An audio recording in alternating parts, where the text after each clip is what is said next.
2 p.m. So we'll go ahead and get started with our. Okay, so welcome to another Kent Seminar lecture. Today we have Professor Bernhard Hofko from TU Vienna. I'll give his bio, and Professor Haji will also say some words before he starts. So let's go ahead. Professor Bernhard Hofko completed his PhD at TU Vienna in 2011 with 1 year at the University of California, Davis, in Professor John Harvey's team as a Math-Scale Fellow. He became a full professor of road engineering at TU Vienna in 2021. He and his research team have primary interests on linking chemical, mechanical, and infrastructural information from binders and mixtures to improve our understanding of its behavior, aging, regeneration, and oxidation inhibition for a more sustainable future of road engineering. So we got really lucky to have Professor Hofko visiting Chicago, so exactly this week. So let's give him a round of applause and welcome him.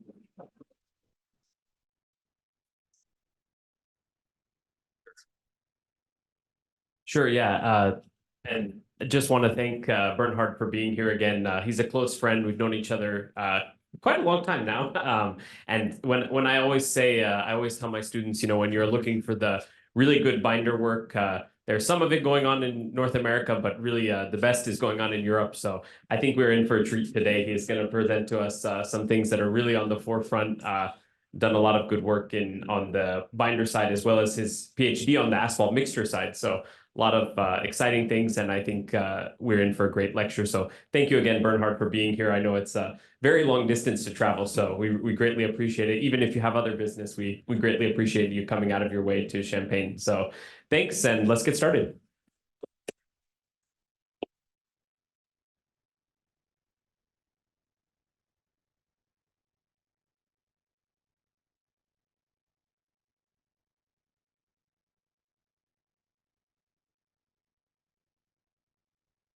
So thank you very much. Thank you very much for the introduction. And I'm very happy to be here today.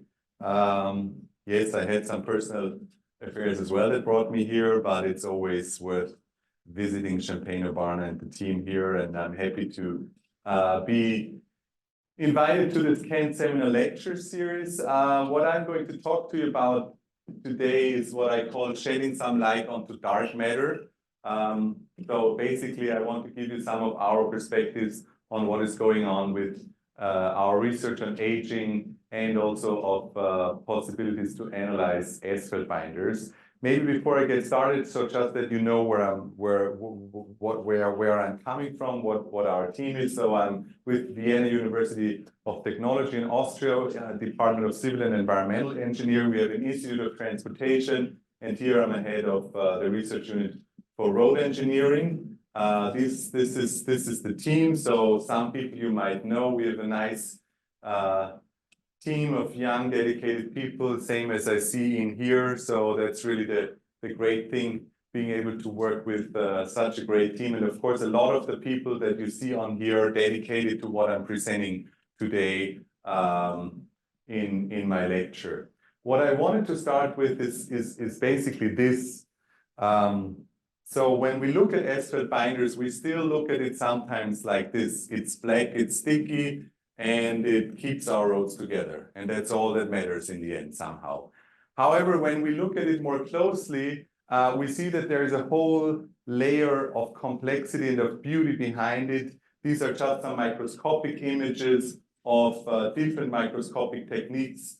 And you can see they all reveal microstructural features where we still sometimes struggle to understand what they really mean. And I'm not going to talk too much about microscopy today, but what I want to say is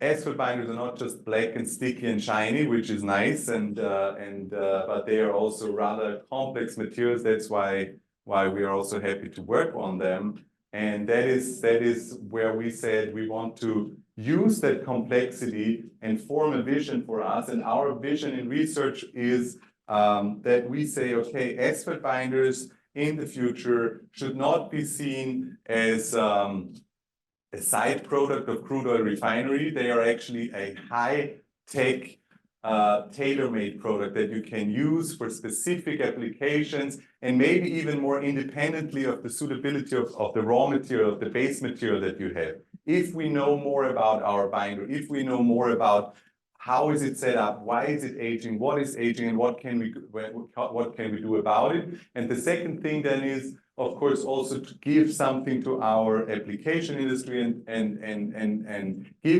provide them by our research with tools that they can optimize the materials that they're using, especially asphalt binders, depending on their needs. Why am I showing steelworks here? Because that is our vision that we created. You know, Austria is a small country, but we have some specialized industries, and one of the specialized industries is the steel industry. In the 1980s, our steel industry was really going downhill until they realized we need to do something because we're not going to be able to compete with the rest of the world. So they started to invest in research. They started to look at their raw materials, at their processes, and came up with highly specialized materials. And now, in some parts of this, they are world leaders. Some smaller companies from small country can do that. So we said, you know, the same is possible for asphalt binders. If we invest into research, understand how bitumen is made up, use the knowledge that's been created in the past from the 1960s on and build up on that, we can also create high-tech materials as asphalt binders in our application.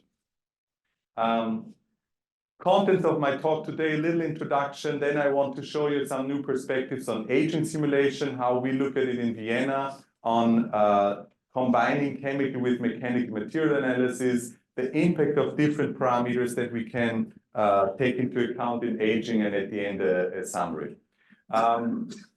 Starting, what we've been working on in the past 10 to 15 years is we try to add some perspectives to our research. Of course, we are engineers and we are very much focused on mechanics because that's what we are good in, that's what we are trained.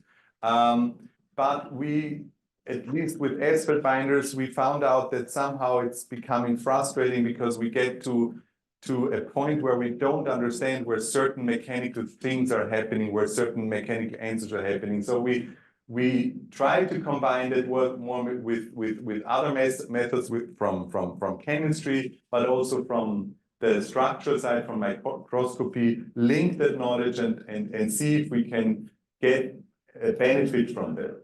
What I'm going to focus on today is mostly the chemistry and the mechanics side of things, and here I'm going to focus on infrared spectroscopy and mechanics in this talk.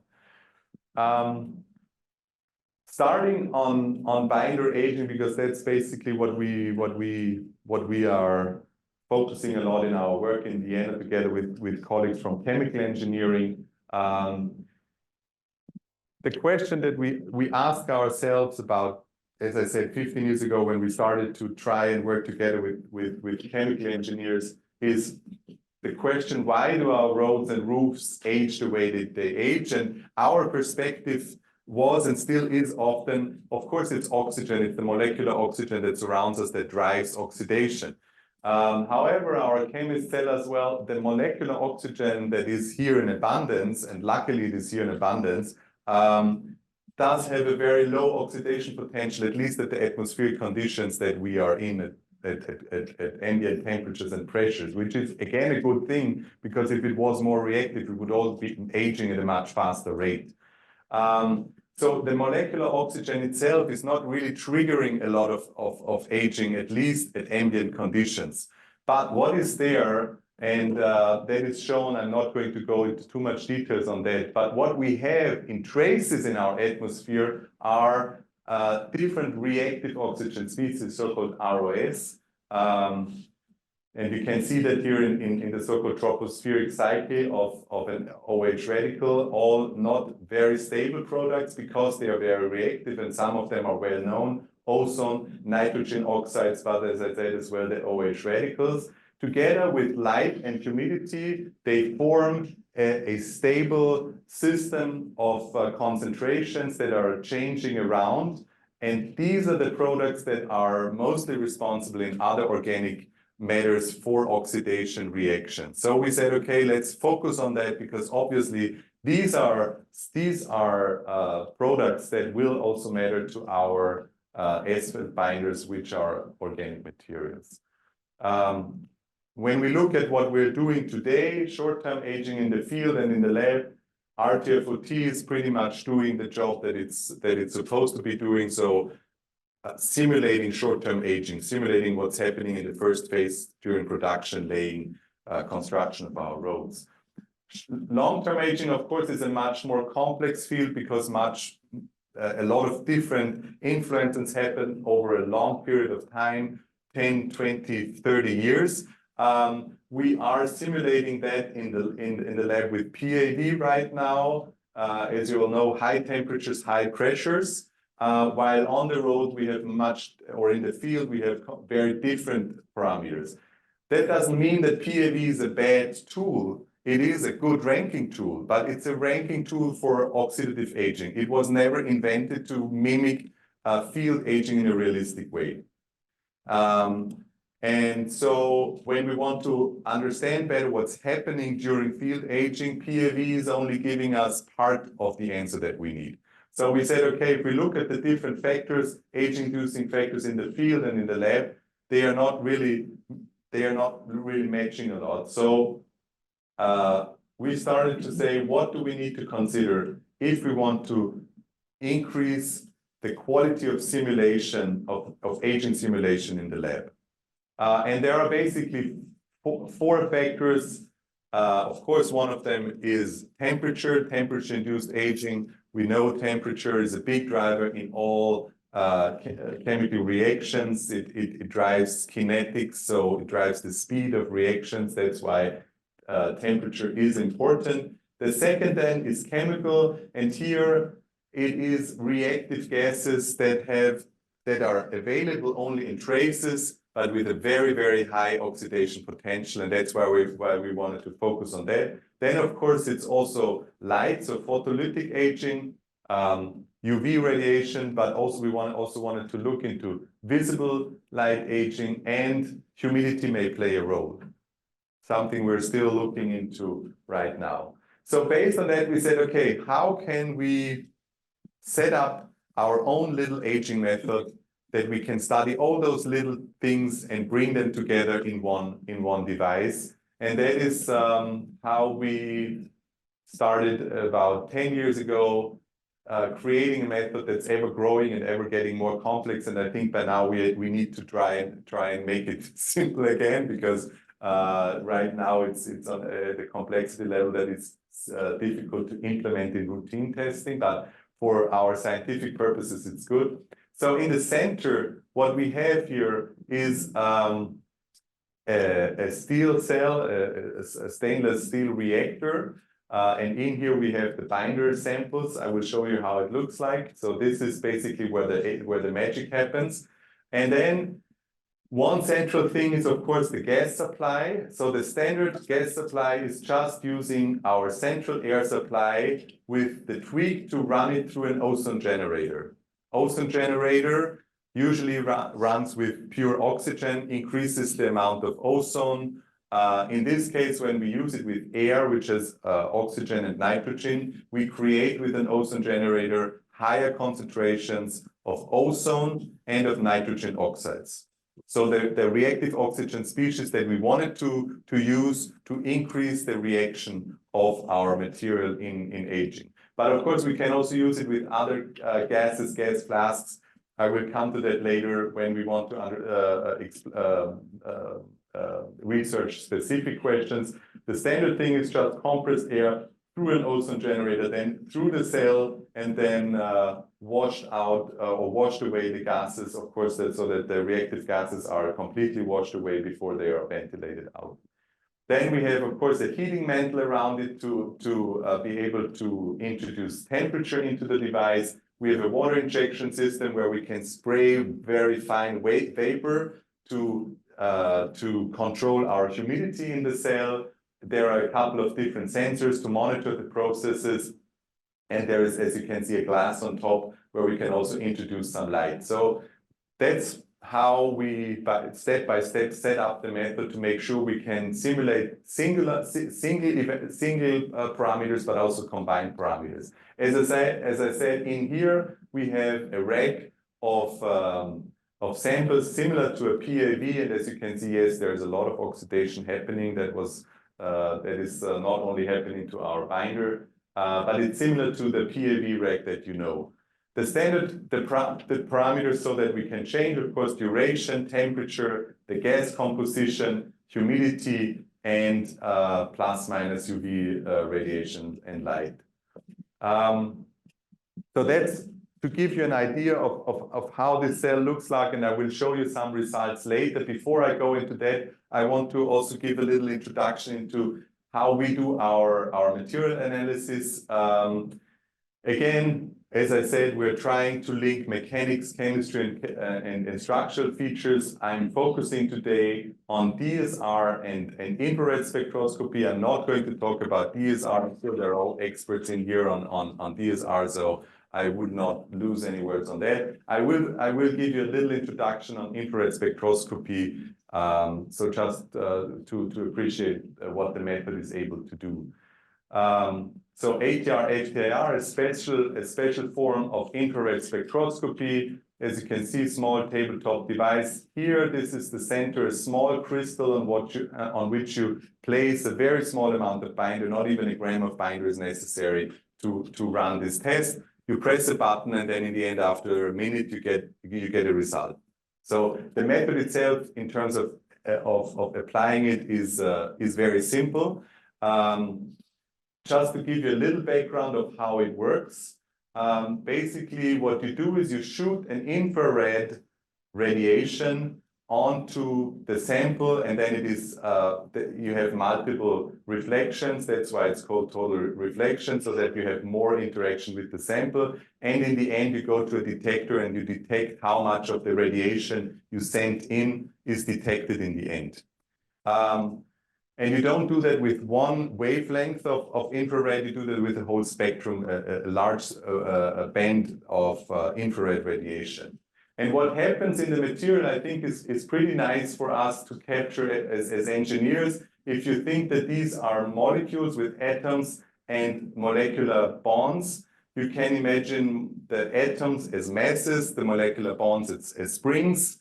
And so these are mass spring systems. Of course, if you talk to a chemist, it is quantum physics and not physics. So it's not as easy as we think in large scale mechanics, but it's enough, I think, for now to say it's mass spring systems. I will just stop that because it always makes me a little nervous. But what happens is the same that happens to a mass spring system when you load it with a certain frequency and you have the right frequency, you get into resonance. So all the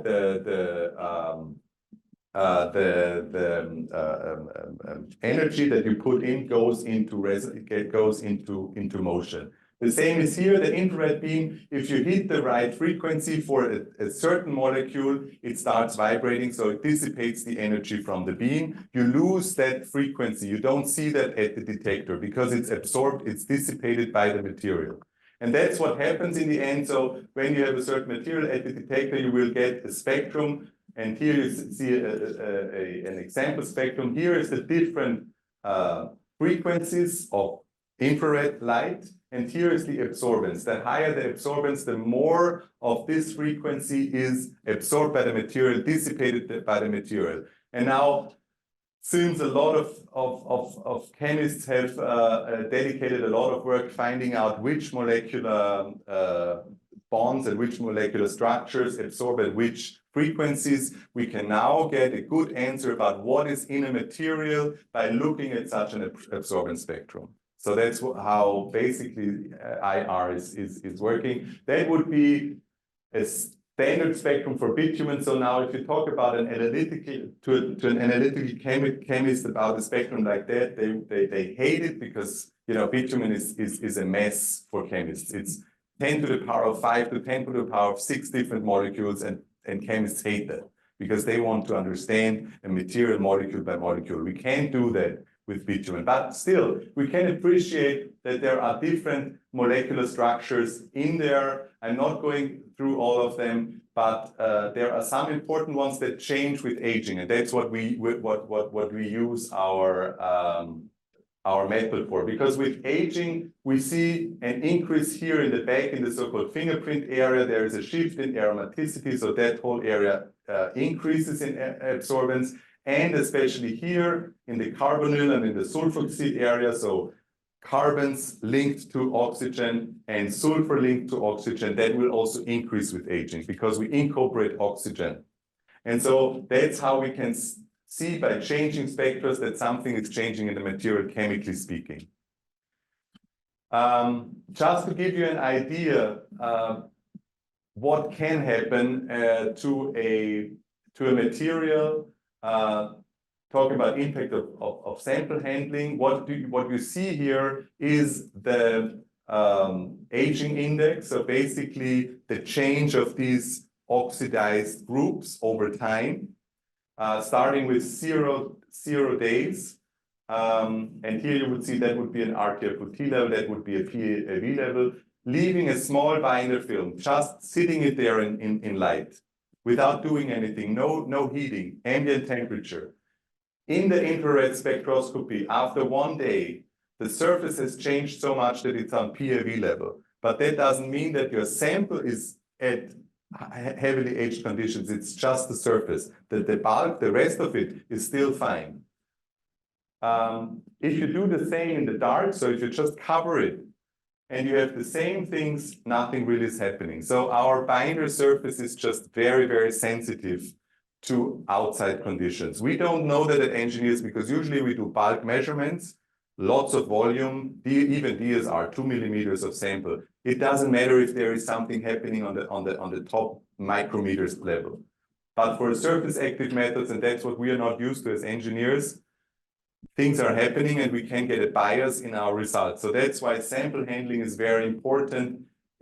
Similar results just with a couple of hours of storage time. You can see for certain binders, even after 5 hours, you already reach PAV level on the surface. So that means be careful when you use those surface active methods, spectroscopic methods, microscopic methods. Sample handling and storage is very important. If you don't do that in the right way, you will get biased results and you cannot really interpret them in a correct way. That's why I'm putting some QR codes here. Johannes Mirwald from my team, he did some nice YouTube videos on sample handling and measuring of asphalt binders. So just if you start doing that, just look at the videos, and you will be able to at least avoid some of the mistakes that we were doing in the beginning. So that's how we are looking at our samples now. The question is, how do different aging parameters affect our sample? As I said, we can, of course, vary a lot of different things, and we did that. We varied time, temperature, the gas composition, humidity, and light, and we looked at the samples before and after aging, what happens to our materials during aging.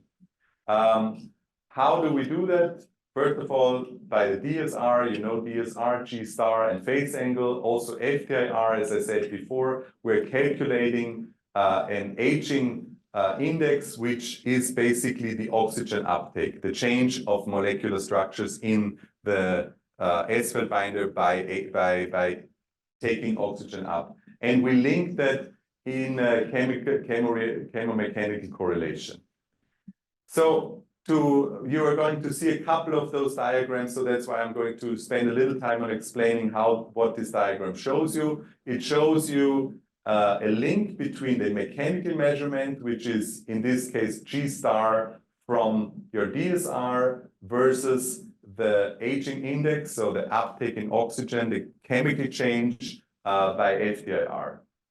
We did that in the first, very simple and easy. We just varied time and temperature, no reactive oxygen species, just normal atmosphere and introducing time and temperature as aging parameters for a standard PG58-28 common binder in Austria. That's why we used it, simple binder, not polymer modified. And as you can see, of course, what we're expecting is from the unaged to pre-VBA. Pre-VBA is very similar to RTFOT, without going into too much detail, and then to PAV. So the more aging, the higher the stiffness, as we know, and the more oxygen is incorporated. The same is happening for the phase angle versus aging index. From the unaged to the aged material, we decrease the phase angle and we increase the oxidation level. The nice thing is now, if we look at the results here from different temperatures and durations of aging, at least for those simple conditions, we even see a linear correlation. Of course, this is in log scale, G star, but there is a linear correlation between the change in chemistry and the change in mechanics, which is something that we didn't know whether we could expect it, because we didn't also know if we grasped enough.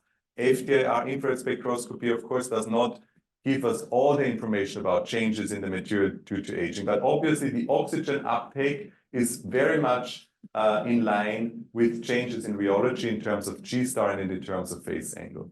So that was one of the first things that was nice for us to see. There is a good link between the chemical changes and the mechanical changes. And we can use a very simple and easy method to predict in certain cases the mechanical changes of a material. Next, what we did is we wanted to understand what the different reactive species, the different gases that are reactive in our atmosphere are doing to our binders. Again, a PG 58-28, now it's always 3 days of aging at plus 80 degrees in our VBA cell, but with different gases. We started with nitrogen monoxide in nitrogen. So a flask of nitrogen with a couple of parts per million of nitrogen oxide, monoxide, to see what is happening to the material. And as you can see, we are always starting at the pre-VBA level, so that's basically the short-term aging, and from that on, we should see some aging. Well, with nitrogen monoxide, not much is happening. So nitrogen monoxide for our material, for our organic material, is not much of an oxidizer. There is not much happening here. Then we did the same with ozone. We bought some ozone in a flask of argon with oxygen. So this is similar to our natural air, just that we don't have nitrogen, but argon in this flask, and different concentrations of ozone in our aging gas. And as you can see here, yes, there is some aging happening, but it's rather independent of the concentration. So ozone is doing something to the binder. It's inducing some level of aging, but there is a limit to it. As soon as you have a certain amount of ozone, a certain amount of aging is happening, but it's not progressing very much after a certain amount of aging. Next step we did is we tried and looked at nitrogen dioxide. Again, unaged, short-term aged, long-term aged, and here different concentration of NO2, again parts per million, in nitrogen. So just the NO2 can do some oxidation. That's the only species that contains oxygen. Again, there is some aging happening, but rather independent of the concentration. Now, the big change is happening when you add air to the nitrogen dioxide. So the same situation as here, just that in the gas flask here now is not nitrogen, but standard air. And there you see that something is happening. So NO2 acts like a can opener.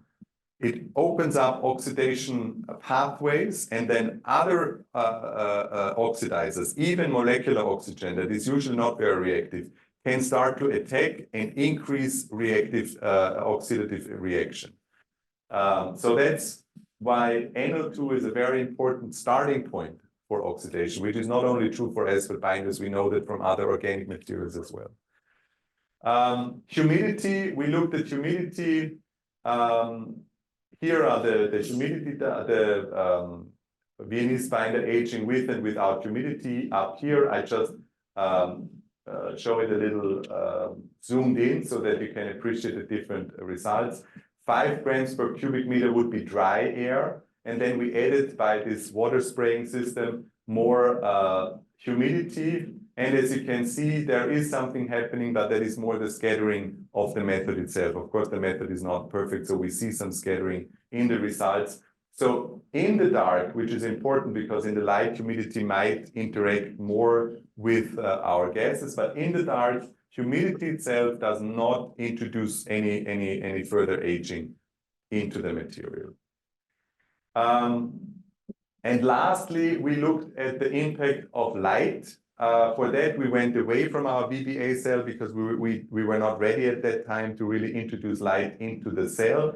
We went actually to a microscope where we have a very nice setup of different LED lights with very small bandwidths of light with different wavelengths. So we were able to look at different colors of light. What impact do they have on our binder sample? So we did a radiation of these small samples, and then we placed them again on the infrared spectrometer.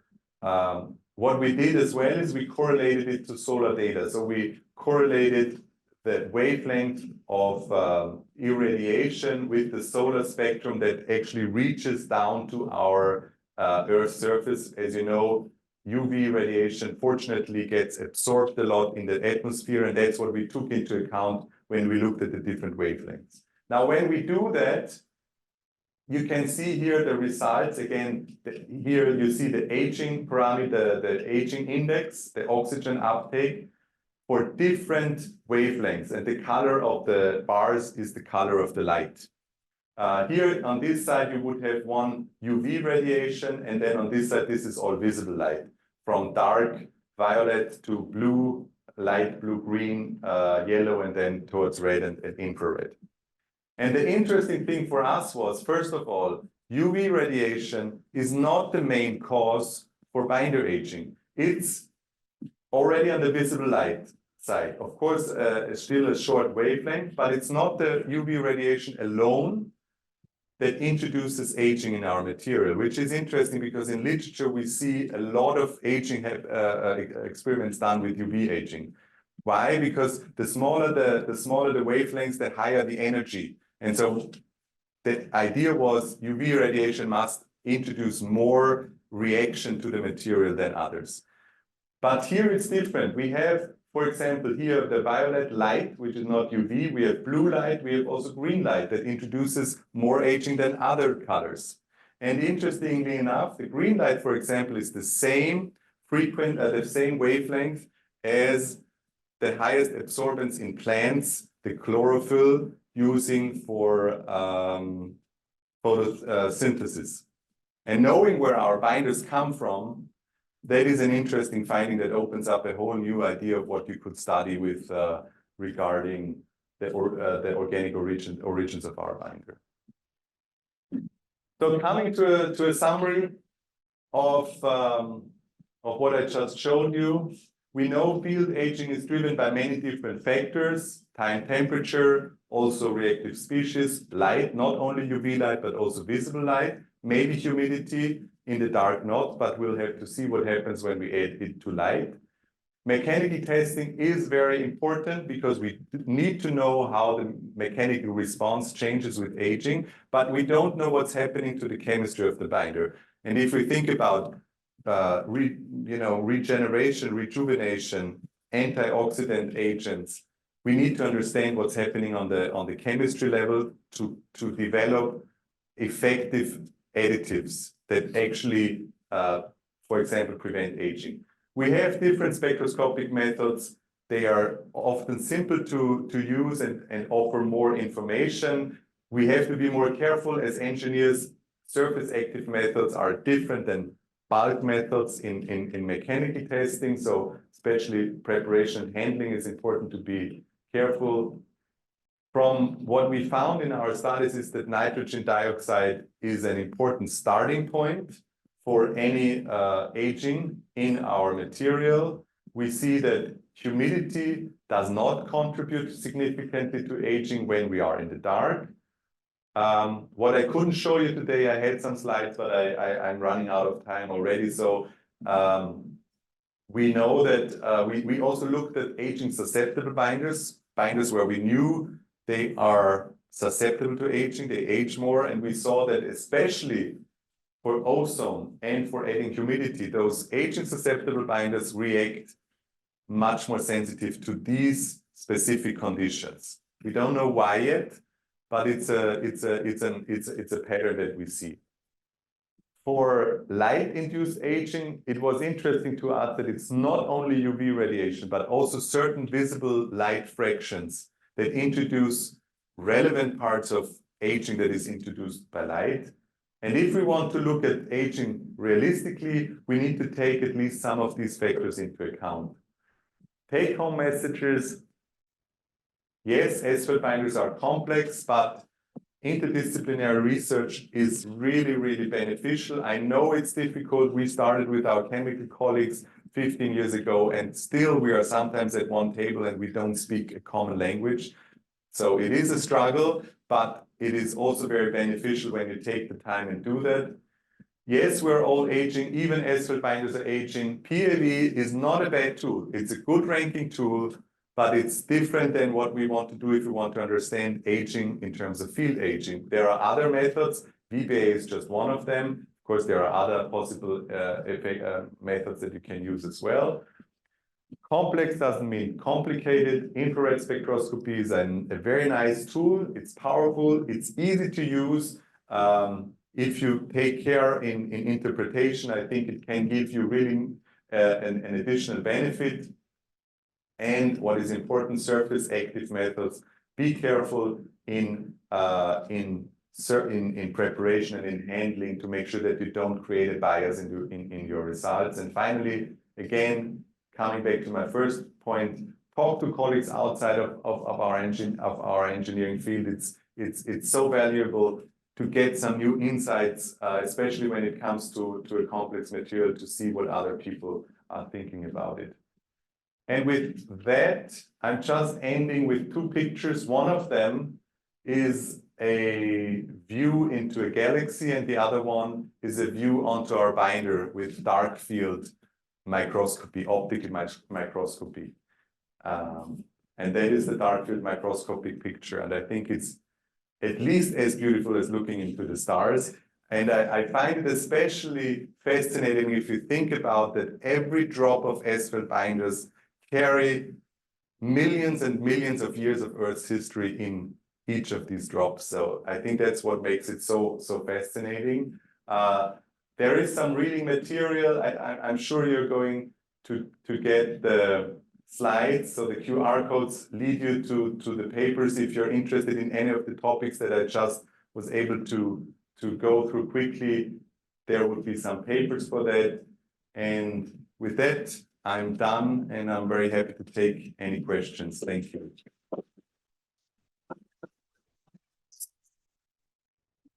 Thank you, Professor Hofko, for the nice presentation. We have some time for the questions, so.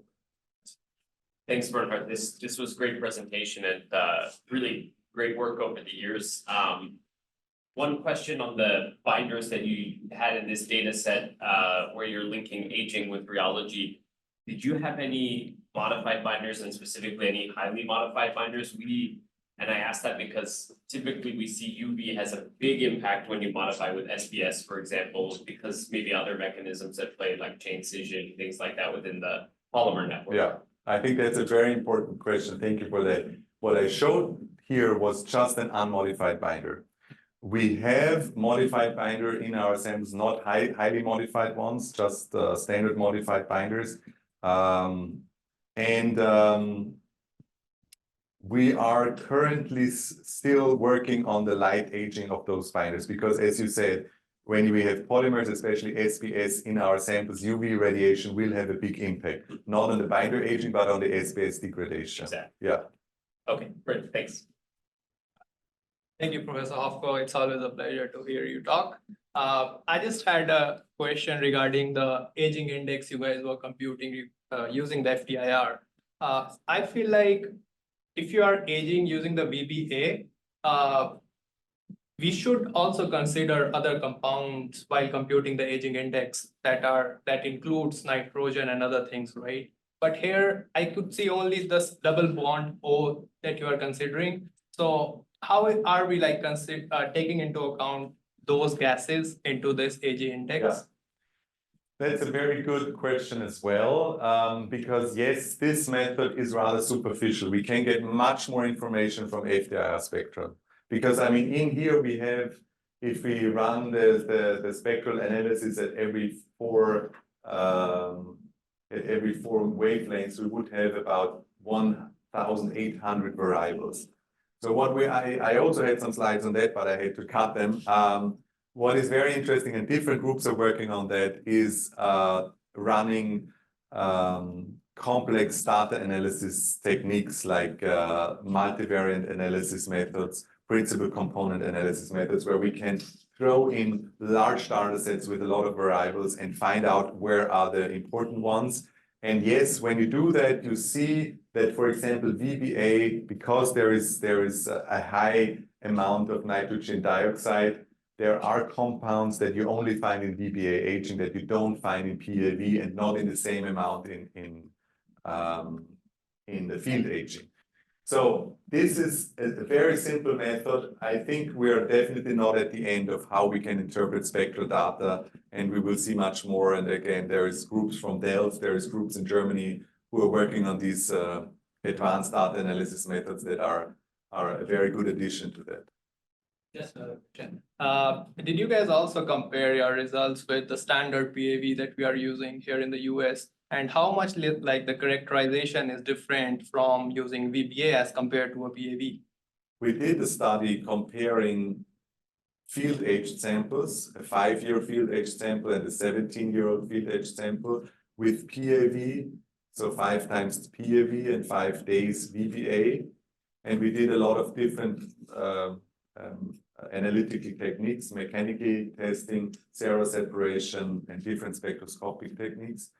And what we found was that, qualitatively speaking, VBA is closer to the field than PAV, but it's not perfect. We are not able to reach field aging, because in field aging, what happens is the sulfoxide bands, they are slowly degrading again. And if you have harsh conditions, that doesn't happen. So we're now kind of hitting a challenge there, because on the one hand, we want to increase the speed of aging. That means harsh conditions, because otherwise we're not going to increase. But when we do that, we are not getting rid of the sulfoxide bands, and this oxygen that will then get lost in field aging here will be transferred to other species in the material. So lots to do for you guys, I would say. Just one follow-up regarding the FTIR spectrum. So, for example, you have the SO band, and it's 984.1074.79. But I like once we run it like some time ago, these numbers, sometimes it's like it's hard to pick when exactly that peak starts. You use it like a fixed wave number, or like for every single binder you test, you have to go there and like manually, or you have like a rationale to select these starting points? So when we started that, we didn't have a constant range. We changed that every time, and then it became difficult to compare different sample sets. So we went back and we standardized them, and we are now taking constant bands. But as soon as you have SBS, you know that your SBS has one band here at 966 that will most likely influence your sulfoxide band. Again, that is why I think that these integral methods are a very simplified way that is okay to start with, but I think we should move away from that and use more advanced data analysis techniques to take into account the rich information density that we get from the spectrum. But coming back to the question, yes, right now we have, by running with our spectrometer on many different samples, we have set constant values to be able to compare different data sets. But that might not be applicable to all FTIR spectrometers because there are sometimes slight shifts in the wave numbers. Yeah, thank you. We had some sort of, no, okay. Yeah. That's fine. Thank you. Thank you, Professor. So, I really like this presentation, and I also know you have the expertise in FDR, and I just when we are doing the FDR, we have some experience, and so I also checked your papers. I really like your when you mention the sensitivities and how to reduce the errors for getting the accurate FDR index regarding to the sample preparations and the sample shape. But we are thinking, in terms of the errors in the FDR index, how would you make sure and verify the oxidation is really happening to the materials, and because some errors are coming from the samples preparations, and we're not sure is that really happening. So you have the method to say is that happening to the saturates part or the aromatics part are really they are already oxidized. So I can only say what we're doing with our students when they are trained at the FTIR. We have a sample set of binders that's been analyzed with our FTIR a lot of times. So we have a very good data set for them. And we let them do the sample preparation and measuring according to these videos. And we check with the reference sample, the reference vector that we have. And only when they are in the 2% range, they are ready to do some other testing. So basically what I can say is, of course, the important thing is, first of all, I mean, we're not talking about homogeneity of the binder. Of course, that is important. But then when you take it out, heating it is important to really, I mean, what we're doing now is heating it either over an open flame or on a heating plate with a thermometer, and we use the thermometer to stir the binder to make sure that we have a perfect temperature control. Then of course it's only as long as necessary. Small samples, not more than 1 minute. Making the droplets, immediately covering the droplets, measuring them within 15 minutes. And so that's me talking theoretically. I haven't done an FTR in 5 years, so that's very easy for me to say. But again, I think the videos should give a pretty good idea of that. What I can say is the experience that we made is when you do a perfect sample preparation, you can be within plus minus 3% in terms of your aging index. Of course, that is also dependent on the quality of your device. Especially when you have humidity accumulated in your device, then your measuring quality will definitely, the repeatability will go down. Second thing that we see a lot is don't turn off your FTIR. Keep it running, because if you turn it off and you turn it on again, it takes at least 3 to 4 hours to get a stable baseline. The infrared source, obviously, I mean, our manufacturers didn't tell us that, and they still tell us, no, it's not like that, but we see it. The infrared source needs to be heated up to a isothermal state, I would say, and that takes a couple of hours. And then you have stable measurements. When I was at UC Davis, I did a lot of FTIR, and I always turn it off and on, and I cannot even look at the data anymore. Now I know why. And so if you have a measurement coming up, turn it on, leave it on for a couple of weeks. The infrared source is very stable. It will not burn out quickly. It lasts for 2-3 years, and it costs, I don't know, $100 to replace it. So that's not the issue, I think. We'll manage. Is Mohsen here? He should know this. Mohammed. Thank you for that. I will just start by agreeing that if we want to look at aging, in terms of how it is in the field now being done by the EAP, there are those factors that you talk about, the humidity or the nitrous oxides or whatever that are not included. So to include them, I guess the next question that comes after this is how much of each, right? And you put a slide where you had 25 ppm of the nitrous oxide or the nitrogen oxides and 5 grams or something of the gases. Could you just expand a bit on how you chose those dosages? Yeah. The standard conditions. Standard conditions is rather simple. We wanted to make it efficient. So we looked at where do we get highest aging phenomena after 3 days and 80 degrees. And that was the conditions. So that is actually rather low. You know, our ozone generator is here at about 15% of the power. So increasing the rate of oxygen species doesn't increase your aging because you have an abundance of reactive species. So you need, I mean, this is a lot compared to what is the usual level. You know, we are about 10 to the power of 4 above the levels of ozone and nitrogen oxides that we see around here.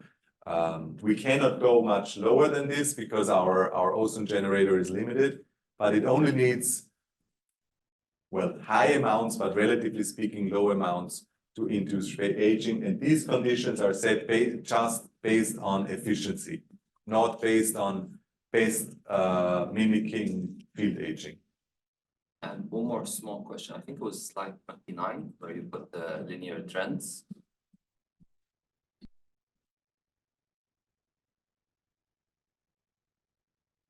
Yeah, here. Yes, I noticed that basically the residuals on the left plot are very little to the regression line, but on the right it seems to be like quite a bit. Is that line from a regression model or just drawn? No, that was just me as you know, for a representation of linearity. I didn't. This is not some kind of a mathematical linear regression. It was just to show it. Yes, in terms of phase angle, we don't see the same strong trend in linearity compared to the. But then again, this is log scale, and you know, log scale is always a little misleading. That's why we like it. Happy to have questions. No? So it's 2:50. Let's thank again Professor Hofko for being here. And I have something for the group. Woo! Wow. Good is from Vienna. You know, we have a sweet tooth in Vienna, and I brought you some manna, and I hope you can enjoy it. Just share it among the group. I think there is enough for everyone to get some sugar. Thank you so much.